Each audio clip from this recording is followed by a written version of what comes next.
İnsanlar bəzən qətiyyətlə nəyisə deyirlər, sonra isə hadisələr onu göstərir ki, dedikləri söz yanlışdır, yanılıblar və doğrunu qəbul etməli olurlar. Eat one's words.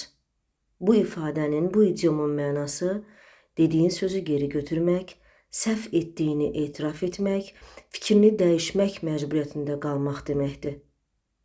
Sözbəsöz tərcümə etsək, birinin sözlərini yemək. Azərbaycan dilinə də uyğun gəlir əslində bu ifadə. Təbii ki, buradakı yemək ifadəsi həqiqi mənada yox, məcazi mənada işlənib. Yəni, dediyi söz boğazında qalır və ya utandığından öz sözlərini yeməli olur. You say something strongly, but later you find out it's not true. Then you must admit you were wrong. Gündəlik həyatdan nümunələr gətirək ki, yadımızda qalsın.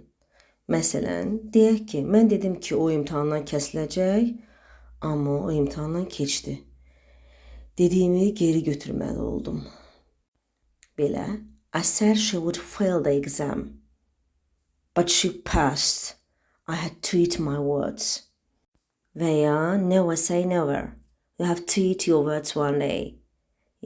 Heç vaxt demə. Sən bir gün öz sözlərini yeməli olarsan, yəni dediyin sözə görə peşman ola bilərsən. Nəzərə alaq ki, bu ifadə, yəni eat one's words ifadəsi adətən həm rəsmi, həm də qeyri-rəsmi danışıqda istifadə oluna bilər. Və gördüyünüz kimi eat your word yox, eat your words, yəni mütləq plural, cəmdə işlənməlidir word sözü. And here goes my question to you.